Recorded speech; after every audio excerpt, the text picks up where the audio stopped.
The massive crystal chamber stretched high above the 12 seats of power. Each seat held a being from a different world, a different species that had ruled the galaxy for over 3,000 years. The Galactic Council had seen empires rise and fall. They had watched planets burn and new worlds bloom with life. But today they faced something they had never encountered before. Humans. Ambassador Sarah Chen stood in the center of the chamber. Her small human frame looked tiny compared to the towering alien forms around her. The Vorthak representative, a creature that looked like a walking tree with too many arms, clicked its mandibles in what humans had learned was annoyance. The Zephyrian delegate, whose crystalline body caught the chamber's light and threw rainbows across the walls, hummed a low note that made the air vibrate. Ambassador Chen, spoke the council speaker, a being called Architect Kethvar, whose voice came from speakers built into his metal shell. Your species has been given many chances to accept our guidance.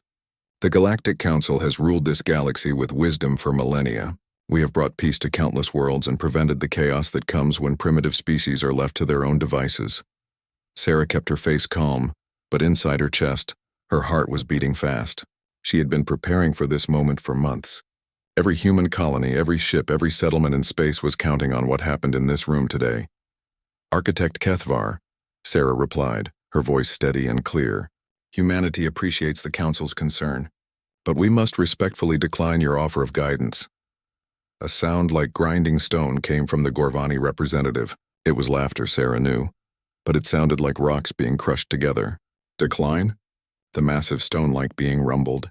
Child species do not decline the Council's wisdom. They accept it, or they are taught to accept it. Sarah had studied the history of the Galactic Council for years. She knew what being taught meant. Entire civilizations had been forced into submission. Some had fought back and been destroyed. Others had accepted the Council's rule and become client species, serving the 12 great powers for generations. The human species has spread to 47 star systems in less than 3 centuries, continued Architect Kethvar. This expansion rate is unprecedented and dangerous. Young species that grow too quickly become aggressive, territorial, and violent. They threaten the stability that the Council has worked so hard to maintain. The Solari delegate, whose liquid form shifted and flowed in its containment suit, spoke with a voice like water over stones. Our xenobiologists have classified humans as apex persisters. This is a designation we have only given to 3 species in galactic history. All 3 became threats that had to be contained. Sarah felt a chill run down her spine. Contained how? The previous apex persisters were relocated to suitable worlds where they could live peacefully under Council supervision, explained the Nexari representative. A being that looked like a floating jellyfish made of light. They were given everything they needed to survive and thrive, as long as they remained within their designated boundaries. You put them in cages, Sarah said quietly. We gave them safety, corrected the Vorthak delegate, its tree-like arms rustling. Freedom is dangerous for species that cannot control their own expansion. Humans reproduce quickly, consume resources without thought for conservation, and fight among themselves constantly. Left unchecked, you will spread across the galaxy like a plague. Sarah looked around the chamber at the 12 beings who had decided humanity's fate before she had even arrived. And if we refuse your generous offer of cages? Architect Kethavar's mechanical form shifted slightly. Then corrective measures will be taken to protect the galaxy from human aggression. Your military assets will be neutralized. Your expansion will be halted. Your species will be guided to accept the wisdom of containment. How many of our people would die in these corrective measures? Sarah asked. As few as necessary, replied the Gorvani representative. The Council does not wish to harm humans. We simply wish to control them before they harm others. Sarah closed her eyes for a moment and thought of Earth. She thought of the colonies on New Perth, where her sister lived with her 3 children. She thought of Vega Station, a mining outpost where tough men and women pulled minerals from dead rocks to build new worlds. She thought of Haven's Rest, a farming colony that fed 6 other systems. She thought of 4 billion human beings who had never asked to conquer a galaxy. They had only asked to be free. Architect Kethvar, Sarah said, opening her eyes. I need to ask you something, and I want an honest answer. In all your millennia of rule, has the Galactic Council ever encountered a species that accepted containment willingly? The chamber fell silent. The Zephyrian delegate's crystalline form flickered with uncertain light. The Solari representative's liquid form rippled uneasily. Some required more convincing than others, Architect Kethavar finally admitted. And how did that convincing usually work? Demonstrations of power were sometimes necessary. Strategic strikes against military targets. Economic pressure. Isolation from galactic trade networks. The mechanical being's voice carried no emotion, but Sarah heard the truth in the words. You destroyed their cities, Sarah said. It was not a question. We prevented greater destruction by ending conflicts quickly, the Nexari delegate replied, its glowing form pulsing brighter. A few million lives lost to save billions more from the chaos of unrestricted expansion. Sarah nodded slowly. She had expected this answer, but hearing it spoken aloud still made her feel cold inside. How long do we have to consider your offer? The Council is prepared to be generous, said the Vorthak representative. You have 30 standard days to begin the process of relocating human colonies to the designated containment worlds. Military assets must be surrendered within 60 days. All human expansion beyond the containment zone must cease immediately. 30 days, Sarah repeated. This is more time than most species receive, the Gorvani representative rumbled. The Council recognizes that humans have shown some promise in certain areas. With proper guidance, your species could contribute meaningfully to galactic civilization. Sarah looked up at the crystal ceiling high above. Somewhere beyond that ceiling, beyond the atmosphere of this world, human ships waited in space. Not warships. Humanity's military was small and primitive compared to the Council's fleets. But ships full of families, traders, explorers, and dreamers who had left Earth to build new lives among the stars. I have a message from my government, Sarah said. The Council will hear Earth's response, Architect Kethvar replied. Sarah reached into her jacket and pulled out a small device. She placed it on the floor and stepped back. A hologram appeared, showing the image of President Martinez, Earth's elected leader. To the Galactic Council, the hologram began. Humanity has received your ultimatum. We understand that you see us as a threat to your established order. We understand that our rapid expansion across the galaxy concerns you. We understand that you believe containment is the solution to what you perceive as the human problem. The hologram paused, and President Martinez's face grew serious. We also understand that you have made this same offer to other species throughout your history. We know what happened to those who accepted your containment. We know what happened to those who refused. Around the chamber, the 12 council members shifted uneasily. They were not used to being challenged so directly. Humanity's answer is this, the hologram continued. We will not accept containment. We will not surrender our ships, our colonies, or our freedom to expand and grow. We will not submit to your guidance or your rule. The recording flickered, and Sarah saw President Martinez take a deep breath before delivering the final words. We tried diplomacy. We tried negotiation. We tried to find a peaceful solution that would satisfy both our peoples. But we will not be caged like animals for your comfort. If you attempt to implement your corrective measures, you will discover that humanity responds very poorly to threats against our families, our homes, and our future. The hologram disappeared, leaving silence in the chamber. Architect Kethavar's mechanical form made a sound like grinding gears.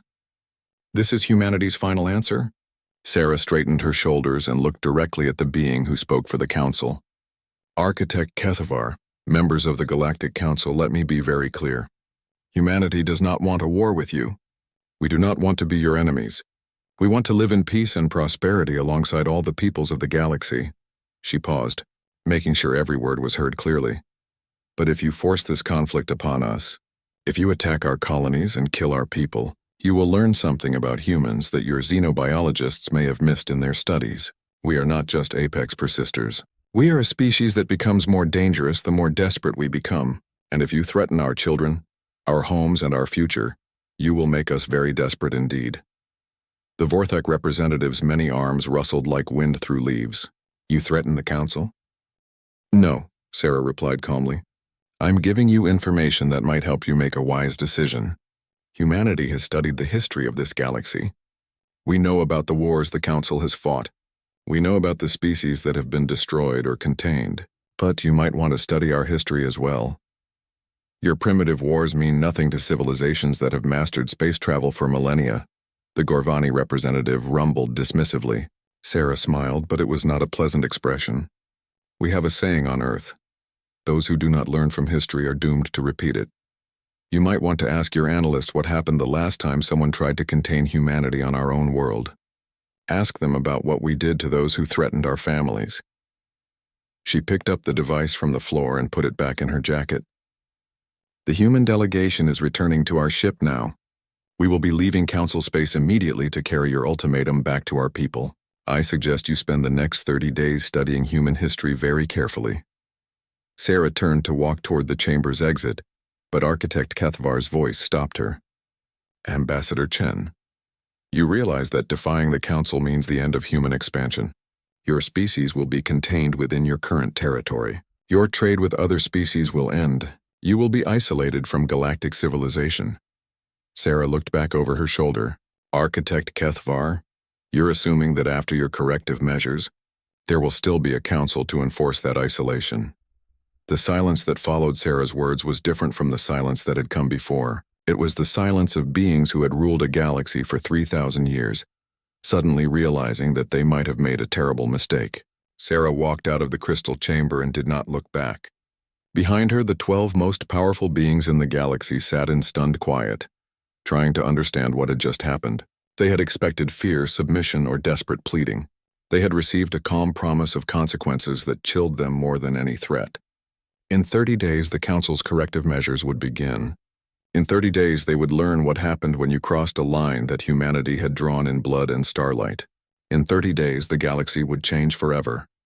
The first strike came exactly 30 days after Ambassador Chen had left the Council chambers. Admiral Marcus Torres was having breakfast in his quarters aboard the UES Defiant when the emergency alarms began screaming through the ship. Coffee spilled across his desk as the ship shuddered under him. He was running for the bridge before the klaxons had finished their first wail. "Report," he shouted as he burst through the bridge doors. "Council fleet emerged from hyperspace 3 minutes ago," called out Lieutenant Commander Hayes from the sensor station. 12 heavy cruisers, 6 dreadnoughts, and what looks like a planet killer. Marcus felt his blood turn cold. A planet killer was exactly what it sounded like. A massive ship designed to crack worlds open like eggs. "Any communication from the Council fleet?" "Yes, sir. They're broadcasting on all frequencies. Surrender immediately or face corrective measures." Marcus looked at the main screen, where the Council fleet hung in space like a collection of deadly metal stars. The ships were beautiful in their own way, sleek curves and glowing energy fields that spoke of technology far beyond anything humanity possessed. Each of those ships could probably destroy his entire fleet single-handed. "Sir?" Hayes was looking at him with barely concealed fear. "What are your orders?" Marcus had been an admiral for 15 years. He had fought pirates, rebels, and hostile alien encounters at the edge of human space, but he had never faced anything like this. The Council fleet represented the combined military might of 12 civilizations that had ruled the galaxy for millennia. "Send a message to all civilian ships in the system," Marcus said quietly. "Full emergency evacuation protocols. Everyone who can run runs now." "Sir, that will take hours. The Council fleet won't wait that long. Then we buy them hours." Marcus turned to his communications officer. "Open a channel to the Council fleet." A moment later, a face appeared on the main screen. It was Architect Kethvar, his mechanical features showing no emotion as he looked at the human admiral. "Admiral Torres," the Council speaker said, "I am required to offer you one final opportunity to surrender. Order your fleet to stand down, and the transition to containment will begin peacefully." Marcus had been expecting this conversation. He had been planning for it since Ambassador Chen had returned from the Council chambers with news of humanity's impossible choice. "Architect Kethvar," Marcus replied, "I have a counteroffer. Take your fleet and leave human space now, and we won't be forced to defend ourselves." The mechanical being's head tilted slightly. "Admiral, my sensors indicate that your fleet consists of 14 ships. Most of them are barely armed civilian vessels. I have brought enough firepower to sterilize 3 star systems. Are you certain you wish to make threats you cannot back up?" "I'm not making threats," Marcus said calmly. "I'm making promises." The screen went dark as Kethvar cut the communication. Marcus turned to his crew, seeing his own determination reflected in their faces. These were men and women who had volunteered to stand between the Council's wrath and the millions of civilians in the system. "All ships, this is Admiral Torres," he said into his communicator. Today we face an enemy that believes we will bow down because they are stronger than us. They believe that because their ships are bigger and their weapons more powerful, we will surrender our freedom and the freedom of our children. Marcus paused, looking out at the stars beyond the bridge windows. Somewhere out there, civilian ships were running for their lives, carrying families to safety. They're about to learn something about humanity that their history books apparently left out. We don't surrender. We don't bow down. And when someone threatens our families, we fight back with everything we have. He took a deep breath. All ships weapons free. Show them what humans do when they're backed into a corner. The Council fleet moved forward with the slow confidence of predators approaching helpless prey.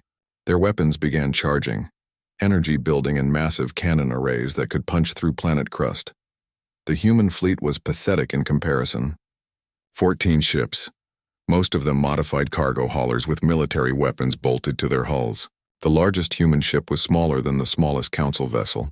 But Admiral Torres had not survived 15 years in command by fighting fair. Hayes, are the mines in position? Yes, sir. All 3,000 of them scattered throughout the asteroid field. Good. And our surprise packages?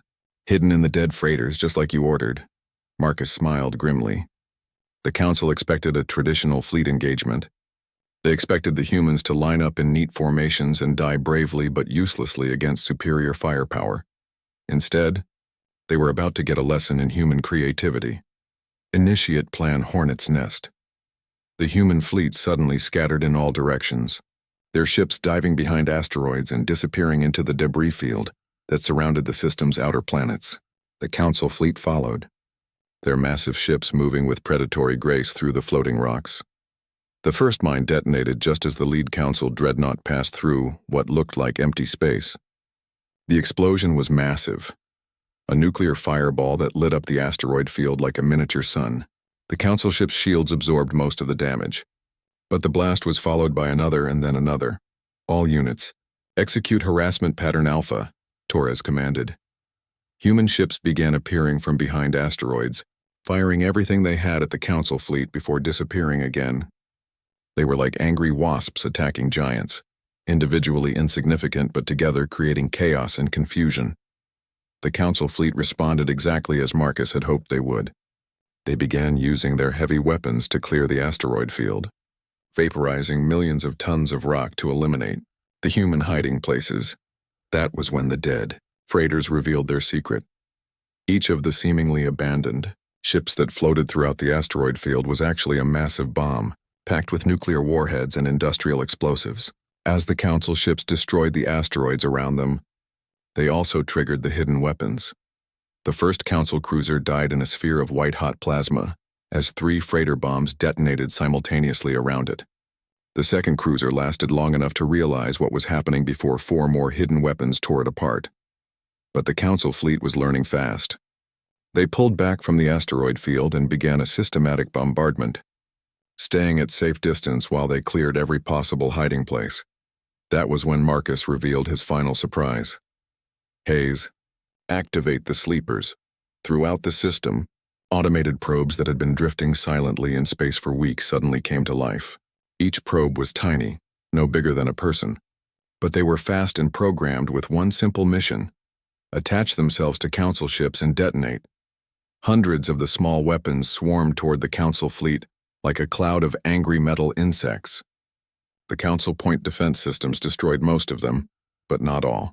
A dozen probes reached their targets, attaching themselves to shield generators, weapon systems, and engine components. When they exploded, they didn't destroy the massive Council ships, but they damaged them. Weapon arrays went offline, shields flickered and failed, engine systems stuttered, and while the Council fleet was dealing with the probe attacks, the human ships struck again.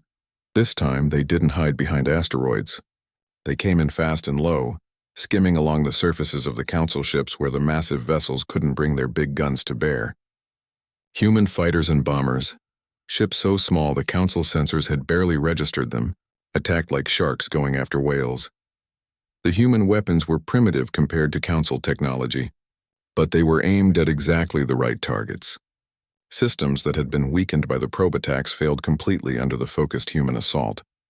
One Council cruiser lost its main engines and began spinning helplessly through space. Another had its command center destroyed by a human bomber that crashed directly into the bridge. But the tide of battle was turning against the humans. The Council fleet might have been damaged, but they were still overwhelmingly powerful. Human ships began dying as the Council weapons found their targets. The UES Defiant shook as energy beams passed close enough to overload its shields. Marcus held onto his chair as his ship bucked and rolled under enemy fire. "Sir," Hayes called out. "We're receiving a transmission from New Perth Colony." Marcus felt his heart sink. New Perth was his sister's home. Her 3 children went to school there. 2 million people lived and worked on that distant world. "Put it through." The voice that came through the speakers was calm and professional, but Marcus could hear the terror underneath. "This is New Perth Control. We have Council ships in orbit. They're demanding immediate surrender of all military assets and civilian leaders." Marcus closed his eyes. The Council wasn't just attacking his fleet. They were attacking human colonies throughout the frontier, forcing humanity to choose between fighting to save his ships or fighting to save their families. "New Perth Control, this is Admiral Torres. What is the status of civilian evacuation?" "Maybe 30% evacuated, sir. We need more time." "Sir," his communications officer called out urgently. "We're getting similar messages from Vega Station and Haven's Rest. Council fleets have appeared at all 3 colonies simultaneously." The trap was perfect. If Marcus continued fighting here, 3 human colonies would be destroyed. If he surrendered to save the colonies, the Council would win without having to pay the full price for their victory. Marcus looked at his tactical display, where the remaining human ships were still fighting desperately against impossible odds. Good men and women were dying to buy time for civilians to escape. "Admiral," Architect Kethvar's voice came through the communication system. "You have fought bravely, but the battle is over. Surrender now and the colonies will be spared. Continue fighting, and they will be examples of what happens to species that defy the Council." Marcus stared at the main screen, where the Council fleet hung in space like instruments of judgment. He thought about his sister and her children on New Perth. He thought about the millions of innocent people who would die if he made the wrong choice. Then he thought about what Ambassador Chen had told the Council. Humanity responded very poorly to threats against their families. "All ships, this is Admiral Torres," he said into his communicator. "We've just received word that the Council is threatening our colonies. They think this gives them leverage over us. They think we'll surrender to save innocent lives." He paused, letting his words sink in throughout the human fleet. "They're right about one thing. We will do anything to save innocent lives. But they're wrong about surrender being the way to do it." Marcus turned to his weapons officer. "Target the Council planet killer. Full spread. Everything we have left." "Sir, that will leave us defenseless." "We're already dead," Marcus replied calmly. "The question is whether we die for nothing or die to send a message." The human fleet's remaining weapons fired simultaneously at the largest Council ship. Missiles, energy beams, and kinetic rounds converged on the planet killer's hull in a display of firepower that represented humanity's last desperate strike. The massive Council ship's shields flared and held, but the attack had an effect Marcus had not expected. The planet killer's captain, apparently deciding that the humans were too dangerous to leave alive, fired his main weapon. The beam that lanced out from the Council ship was designed to crack worlds. When it hit the UES Defiant, Admiral Marcus Torres and his crew ceased to exist in a flash of light brighter than the system's sun. But that flash of light was seen by sensors throughout human space, and the message it carried was clear. The Galactic Council had broken the line. They had killed Admiral Torres, a man who had died trying to protect civilian colonies from attack. They had threatened to destroy New Perth, Vega Station, and Haven's Rest. Worlds full of families, children, and innocent people whose only crime was being human. In command centers throughout human space, military officers looked at their screens and realized that the rules had just changed. The Council had started this fight by threatening to cage humanity like animals. Now they had escalated it by murdering a man who had died trying to protect civilians. On Earth, in the underground command center that served as humanity's military headquarters, General Patricia Hayes, sister to the lieutenant commander who had died with Admiral Torres, received the battle reports and made a decision that would echo through galactic history. "Begin Operation Payback," she said quietly. "Show them what happens when you kill our people." The Galactic Council had wanted corrective measures. They were about to get them. The war for humanity's future had begun. 6 months after Admiral Torres died defending the outer colonies, Captain Elena Vasquez stood in what had once been a council research station. The metal walls around her were scarred with plasma burns and the air still smelled like smoke. Her team was working quickly to download every piece of data they could find before council reinforcements arrived. "Captain, you need to see this," called out Sergeant Martinez from across the ruined laboratory. Elena made her way through the debris to where her communications specialist was hunched over a partially destroyed computer terminal. "What is it, Martinez?" "I've been going through their communication logs. Ma'am, they've been studying us for longer than we thought. Look at this." The screen flickered to life, showing a document written in the flowing script of the Nexari species. Elena couldn't read it, but her translator unit began speaking in a cold, mechanical voice. Subject species, Homo sapiens.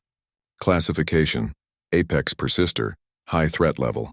Recommendation, immediate containment or elimination. Warning. This species exhibits unprecedented adaptability and aggression when threatened. Previous Apex persister species required decades to develop effective counter-strategies to Council military doctrine. Humans have accomplished this in less than 6 months. Elena felt a cold satisfaction as she listened to the rest of the report. The Council's own analysts were admitting what human forces had been proving across the galaxy. When you backed humans into a corner, they didn't just fight back. They learned, adapted, and began fighting smarter.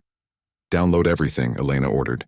"I want every file, every research note, every casual memo about human capabilities. Command needs to know exactly how the Council sees us." "Yes, ma'am." "Captain, there's something else. I've found their communication protocols. We can monitor Council fleet movements, supply convoys, even their high command communications." Elena smiled grimly. "Outstanding. How long until their security teams get here?" 20 minutes, maybe less. Then we move in 15. Pack everything up, people.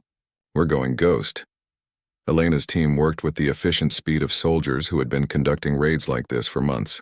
They had learned to hit Council installations hard and fast, taking what they needed before disappearing back into the void. The Council called them terrorists. Humanity called them necessary. "Ghost protocol active," announced Lieutenant Kim from the ship's bridge. "Stealth systems online, transponders dark. We're invisible to Council sensors." The ship that carried Elena's team was called the UES Phantom, but it had started life as a Council patrol vessel.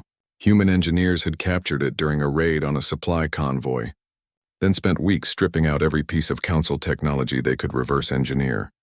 The result was a ship that looked like Council technology to enemy sensors, could communicate on Council frequencies, and was powered by modified Council engines. To outside observers, it was just another Council patrol conducting routine security sweeps. This was how humanity was fighting the war. Not with massive fleets or planet-killing weapons, but with captured technology, guerrilla tactics, and the kind of stubborn creativity that had carried humans from caves to starships in just a few thousand years. "Setting course for the Kepler system," Kim announced. "Our next target is the supply depot at Kepler Station."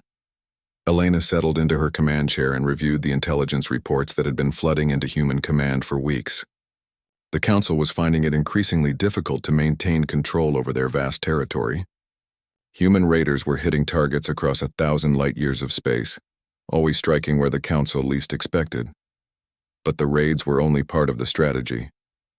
The real war was being fought by people the Council barely knew existed. On the industrial world of Gavros Prime, a Council client species called the Hegemony had been producing weapons and ships for their alien masters for over 200 years. The Hegemony were skilled engineers and dutiful servants who had never questioned Council rule until they met Dr. James Wright. Dr. Wright was a xenobiologist who had been studying alien cultures when the war began. Instead of returning to human space, he had gone deeper into Council territory, using forged identification and his knowledge of alien languages to blend in with the local population. Now he stood in a Hegemony factory, speaking quietly with Foreman Kethdal, whose forearms moved nervously as he listened to the human's words. "Your masters destroyed 3 human colonies," Dr. Wright was saying in perfectly accented Hegemony speech. 3 billion people died. Families, children, artists, farmers, people who had never threatened the Hegemony or any other species. Kethdal's large eyes blinked rapidly. "The Council says humans are dangerous. They say containment was necessary. The Council says many things, Wright replied. But I have a question for you, Foreman. In all your years serving the Council, have they ever asked the hegemony what you wanted? Have they ever consulted your people before making decisions that affect your world? The Foreman's silence was answer enough. Wright continued, his voice gentle but persistent. The Council calls us apex persisters because we expand and grow quickly. But what they don't understand is why we expand. We don't conquer worlds to rule them. We spread out because we believe every person deserves the chance to choose their own destiny. He gestured to the factory around them, where hegemony workers were assembling weapons that would be used to kill more humans. Your people are brilliant engineers. Your artwork is beautiful. Your philosophy of cooperative harmony could teach the galaxy about peace. But the Council has turned you into weapons manufacturers. Is that the destiny the hegemony chose? Kethadal looked around the factory with new eyes. Wright could see the moment when understanding dawned in the alien's face. What would you have us do?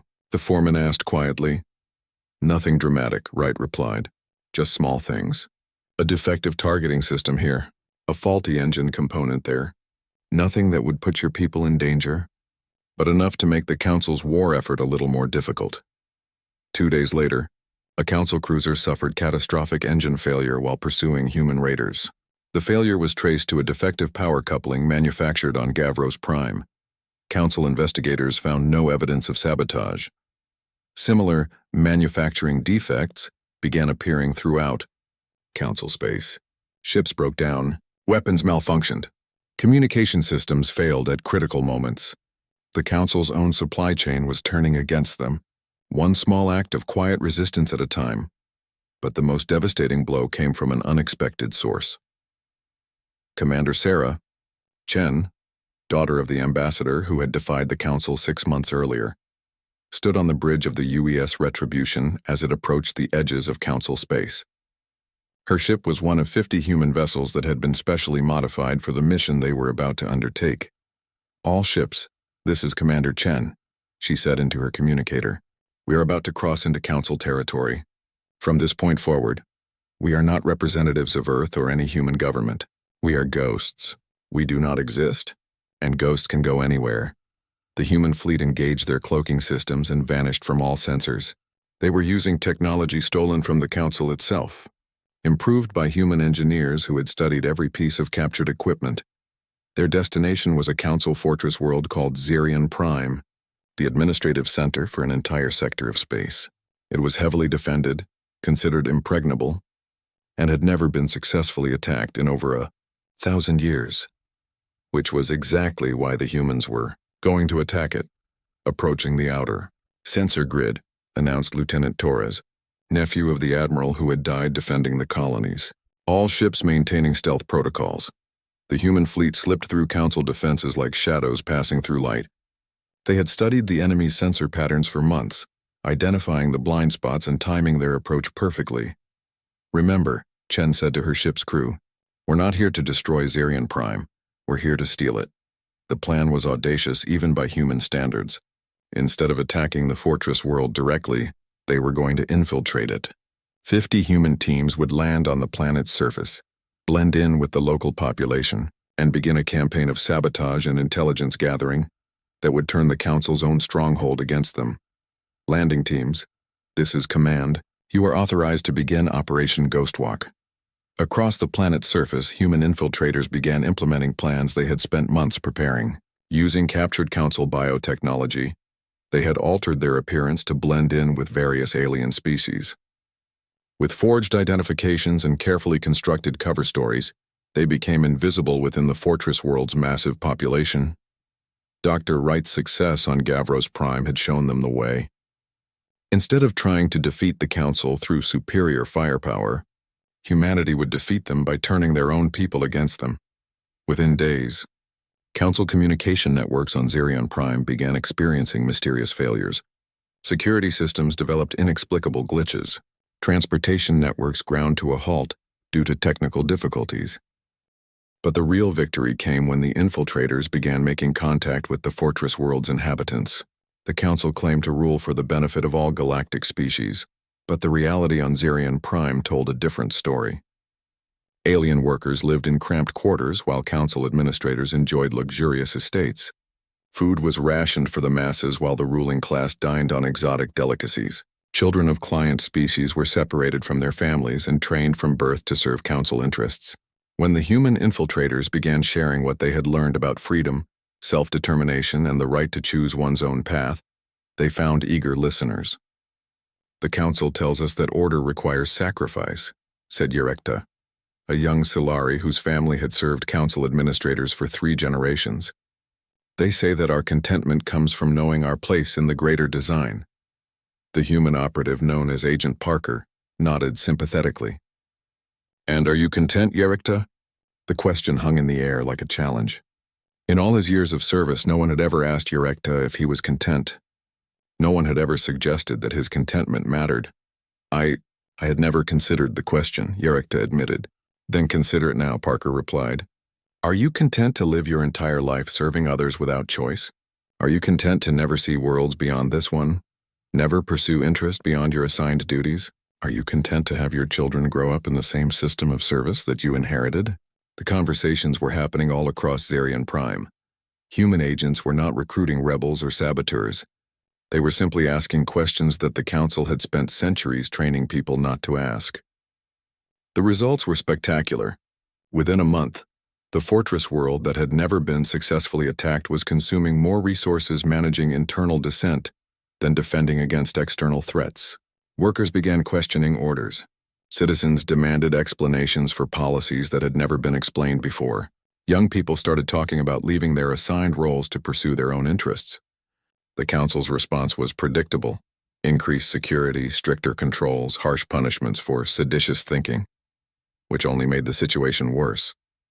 "Status report from all ghost teams," Commander Chen requested from her hidden command ship. The reports that came back exceeded her wildest expectations. Human infiltrators had not just successfully blended into council society, they were actively transforming it. The idea of individual choice, of personal freedom, of the right to pursue one's own destiny was spreading through the fortress world like a virus. And it was spreading beyond Zarion Prime.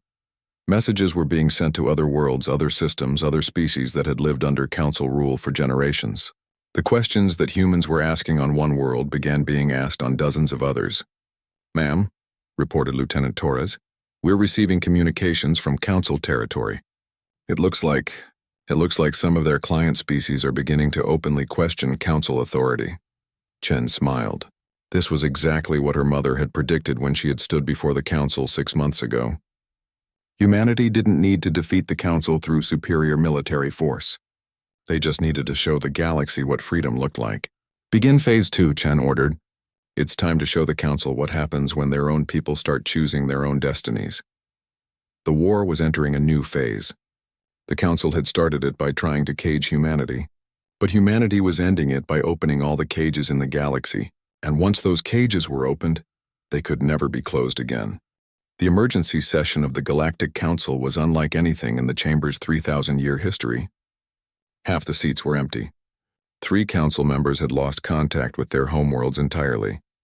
2 others were dealing with full-scale rebellions among their client species.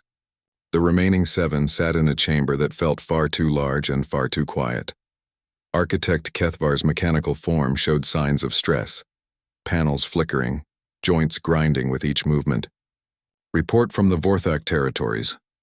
The tree-like being's many arms rustled with obvious agitation. 17 industrial worlds have ceased production. Worker populations are demanding what they call consultation rights before accepting work assignments. The concept appears to be spreading faster than our security forces can contain it. The Solari Collective is experiencing similar difficulties, reported the liquid form in its containment suit. "Our people are questioning the necessity of collective consciousness. Some are even requesting individual identity designations. The very foundation of our society is being undermined." The Gorvani representative, whose stone-like form seemed smaller than before, rumbled with barely contained anger.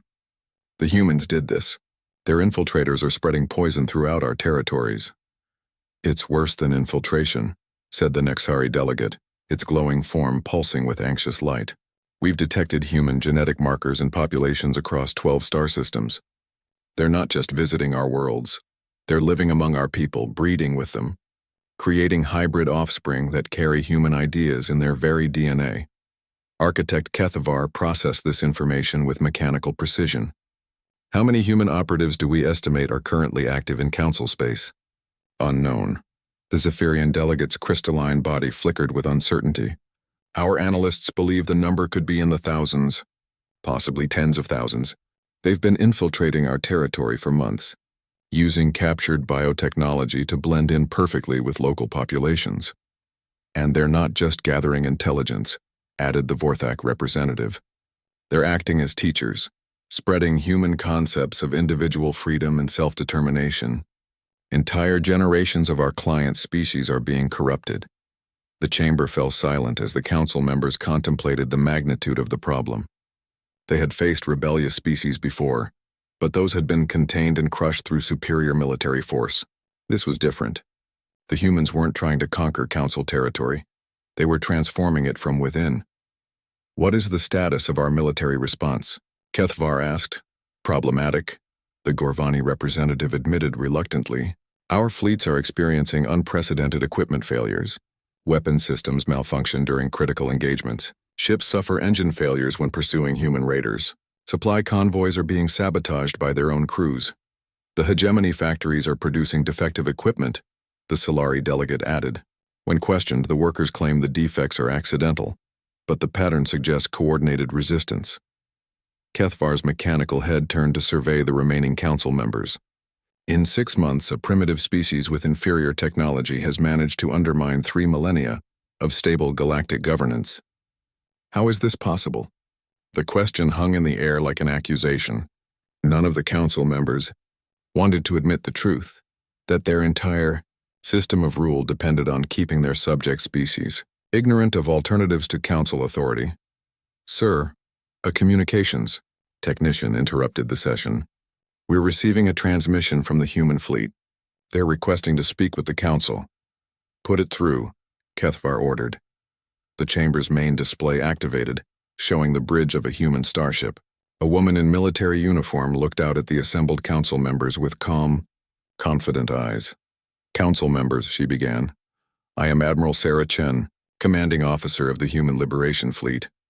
I believe you remember my mother. Kethavar's mechanical form shifted slightly.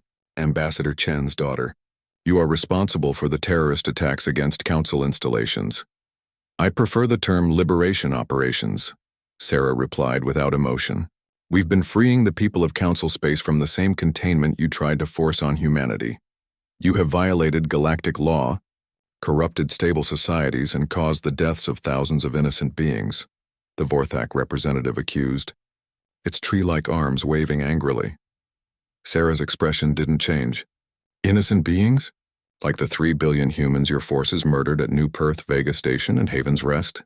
The reminder of the Council's first strike silenced the chamber. They had expected their show of force to end the conflict quickly. Instead, it had created an enemy more dangerous than anything they had faced in millennia. What do you want? Kethavar asked simply. What we've always wanted, Sarah replied. Freedom. The right to exist without your permission. The right to grow, explore, and develop without your interference. The right to choose our own destiny. And in return for this freedom, you would cease your terrorist activities? Sarah smiled, and it was not a pleasant expression. Architect Kethavar, I think you misunderstand our position. We're not asking for your permission anymore. We're informing you of the new reality. The display changed, showing a star map of council space. Sections of it were highlighted in red, indicating areas of active rebellion or resistance. As you can see, 17% of council territory is in open revolt. Another 30% is experiencing significant civil unrest. Your client species are demanding representation in their own governance, the right to choose their leaders, and the freedom to leave council space if they desire. Temporary difficulties, the Gorvani representative rumbled dismissively. Order will be restored, will it? Sarah asked. Because we've been monitoring your communications. Your fleets are scattered across dozens of systems trying to contain rebellions that spring up faster than you can suppress them. Your supply lines are compromised. Your industrial base is producing equipment that fails at critical moments, and your own people are beginning to question whether the council system is worth maintaining. She paused, letting her words sink in. Here's what's going to happen, Sarah continued. The rebellions will continue to spread. More species will demand independence. Your military will become increasingly ineffective as their equipment continues to malfunction, and their crews lose faith in Council authority. Within a year, maybe two, the Galactic Council will cease to exist as a governing body. You cannot destroy 3,000 years of civilization with terrorist raids and seditious propaganda, the Nexari delegate protested, its glowing form pulsing with indignation. You're right, Sarah agreed. We can't destroy your civilization, but we don't need to. You're destroying it yourselves. The display changed again, showing internal council communications that should have been impossible for humans to access. These are messages between your own administrators, Sarah explained. Requests for emergency reinforcements that can't be provided. Reports of manufacturing sabotage that can't be stopped. Pleas for guidance from officials who can no longer maintain order in their territories. She looked directly at Kethvar. Your own people are abandoning the council system, not because we're forcing them to, but because we've shown them there's an alternative. What alternative? Kethvar demanded. Chaos? The complete breakdown of galactic order? Democracy, Sarah replied simply. The revolutionary idea that people should have a say in how they're governed. That leaders should serve their citizens instead of ruling them. That every sapient being has the right to pursue their own vision of happiness. The council members exchanged glances. The concepts Sarah was describing were not entirely foreign to them. Some had encountered these ideas in their studies of primitive societies. But they had always dismissed such systems as unworkable on a galactic scale. Impossible, the Solari delegate declared. Different species have different needs, different biologies, different social structures. A single system of governance cannot accommodate such diversity. You're absolutely right, Sarah agreed, surprising them. That's why we're not proposing a single system. We're proposing something much more radical. The right of each species to govern itself according to its own values and needs. That would result in chaos, the Vorthak representative protested. Without central authority, there would be constant wars, resource conflicts, territorial disputes. Like the war you started by trying to cage us? Sarah asked pointedly. The Council's version of order required the threat of force to maintain. Our version is based on voluntary cooperation between free peoples. And what happens when these free peoples disagree? Kethvar asked. What happens when their interests conflict? They negotiate. They compromise. They find solutions that work for everyone involved. Sarah's voice carried the confidence of someone who had seen such cooperation work. It's messier than dictatorship, but it's also more stable. People who choose their own path tend to defend it more fiercely than people who have their path chosen for them. The chamber fell silent as the council members contemplated this alien concept. In their experience, order came from the top down. The idea that it could emerge from voluntary cooperation seemed impossibly naive. You speak of negotiation and compromise, Kethvar said finally. Are you prepared to negotiate with the council? Sarah's expression hardened. The time for negotiation was 6 months ago, when my mother stood in that chamber and tried to find a peaceful solution. You chose corrective measures instead. You chose to murder 3 billion innocent people to make a point.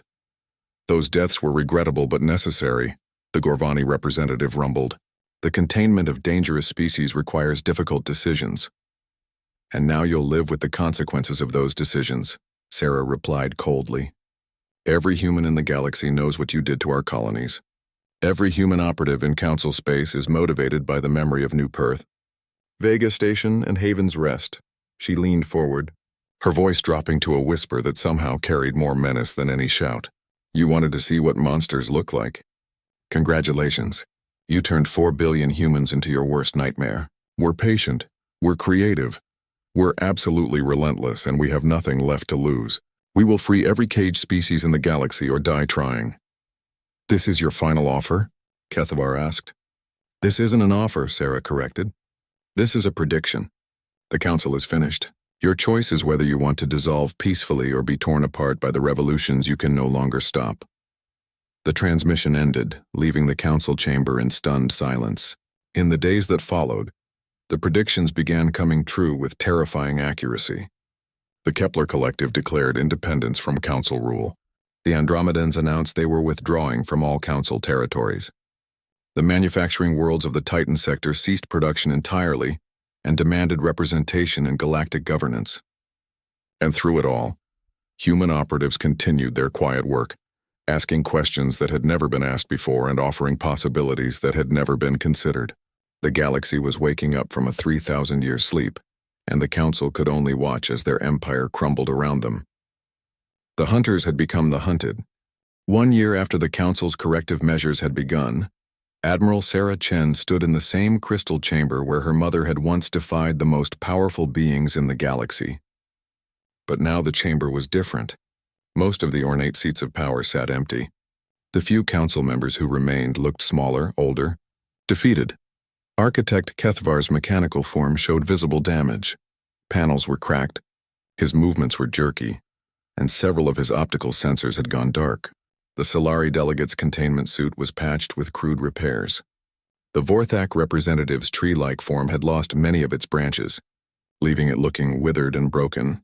Admiral Chen, Kethvar began, his voice carrying none of the authority it had possessed a year ago.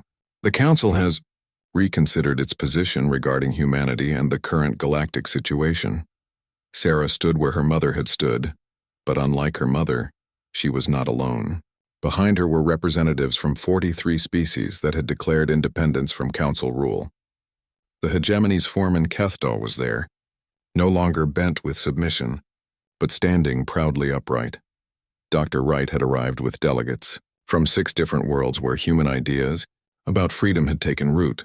But Sarah's attention was focused on the 3 empty seats at the front of the chamber. Those seats had belonged to the Nexari, the Gorvani, and the Zephyrians, council species whose home governments had been overthrown by their own people in the past 6 months. Reconsidered? Sarah asked politely. In what way? The Vorthak representative's remaining arms rustled nervously.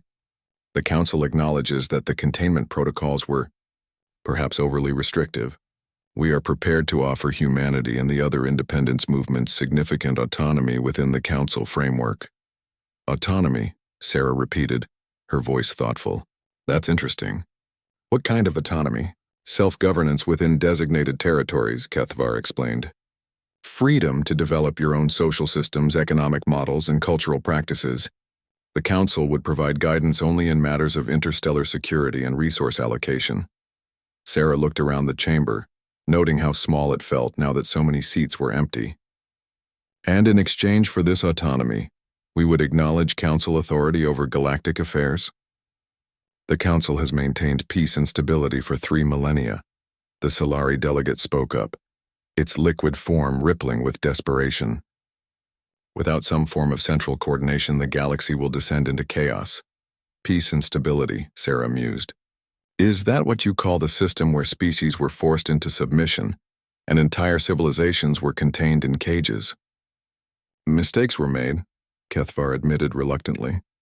The Council is prepared to implement reforms. Sarah nodded slowly as if considering the offer. Reforms? That's very generous. But I have a question. Who would implement these reforms? You? She gestured to the nearly empty chamber. The Nexari government fell 4 months ago when their own people rose up demanding representation. The Gorvani Empire collapsed when their client species refused to continue serving as forced laborers. The Zephyrians lost control of their territory when their crystal cities were occupied by protesters demanding democratic elections. The remaining council members shifted uncomfortably in their seats. So, when you talk about council authority, Sarah continued, exactly which council are you referring to? Because from where I'm standing, it looks like the Galactic Council ceased to exist about 6 months ago. The council endures, the Vorthak representative insisted, but its voice lacked conviction. Does it? Sarah asked. Let me tell you what I see. I see 5 beings from 3 species, sitting in a chamber designed for 12, trying to negotiate away a war they already lost. She walked closer to the council seats, her footsteps echoing in the vast chamber. Your fleets have disbanded. Half your ships were destroyed by the equipment failures that our friends in the manufacturing sectors arranged. The other half were abandoned by crews who decided they'd rather serve their own species than distant masters. Your industrial base has collapsed. The hegemony, the Arcturus Syndicate, the Centauri Manufacturing Collective, they're all producing goods for their own people now instead of for council tribute. Your client species have declared independence. The Kepler Federation, the Andromedan Alliance, the Titan Republic. They're governing themselves according to their own values instead of your laws. Sarah stopped directly in front of Kethvar's damaged form. So tell me, Architect, what exactly does the Council still control? The silence that followed was deafening. The Council members looked at each other, unable to answer a question that exposed the complete collapse of their power. Finally, Kethvar spoke, his mechanical voice barely above a whisper. What do you want from us? Sarah's expression softened slightly. The same thing we've always wanted. The same thing my mother asked for when she stood in this chamber a year ago. We want to be free. And what of justice? Asked Foreman Keith Dahl, stepping forward from the group of independence delegates. 3 billion humans died because the Council chose corrective measures over negotiation. Trillions more suffered under Council rule for millennia. What justice is there for them? The Council members seemed to shrink further in their seats. They had expected demands for territory, resources, or tribute. They had not expected to face the question of accountability for their actions. The hegemony demands war crimes tribunals, Kethadal continued, his forearms gesturing firmly. Council officials who ordered the destruction of civilian populations must face justice. The Andromedan Alliance agrees, added another delegate. Those who enforce the containment systems must answer for their crimes. Sarah held up a hand, quieting the calls for justice. There will be accountability, she said firmly. But first, there are more important questions to address. She turned back to the Council members. The galaxy is changing. The old system of central authority enforced through superior firepower is ending. What's emerging is something new. A galactic community based on voluntary cooperation between free peoples. Chaos. The Solari delegate whispered. You're describing chaos, am I? Sarah asked. Let me tell you what I see. I see 43 species that have chosen to work together, not because they're forced to, but because cooperation benefits everyone. I see former enemies becoming allies because they share common values about freedom and self-determination. She gestured to the delegates behind her. The hegemony is sharing their engineering expertise with species that were their rivals under Council rule. The Andromedans are providing medical technology to worlds that used to be their competitors for resources. Former client species are teaching their masters about concepts like representative government and individual rights. This cooperation is happening because people chose it, not because someone with a bigger fleet forced it on them, and that makes it stronger than any empire. Kethvar's optical sensors focused on Sarah with visible effort. What role would the Council species play in this new order? The same role as everyone else, Sarah replied. You'd be equals among equals. No special privileges, no inherited authority, but also no special punishments beyond what justice requires. And if we refuse? The Vorthak representative asked. If we attempt to restore Council authority, Sarah's voice took on a harder edge. With what? Your fleets are gone. Your industrial base has declared independence. Your client species are free. You have no authority left to restore. She walked back toward the group of independence delegates. But there's something else you should understand. The humans who infiltrated your territories, most of them aren't coming home. They've made lives in Council space, married local partners, started families. They're not human agents anymore, they're citizens of free worlds. And those citizens remember what happened to New Perth, Vega Station, and Haven's Rest. They remember that the Council's response to a request for peaceful coexistence was to murder 3 billion innocent people. Sarah's voice grew cold. If any former Council member attempts to restore the old system through force, they won't just be facing human vengeance. They'll be facing the combined opposition of 43 species and billions of people who have tasted freedom and will never accept cages again. The threat hung in the air like a physical presence. The Council members understood that they were not just defeated, they were obsolete. The galaxy had moved beyond them. So here's what's going to happen, Sarah announced. The Terran Accords will be signed in 6 months. Every species in the galaxy will be invited to participate as equal partners in a new form of galactic governance.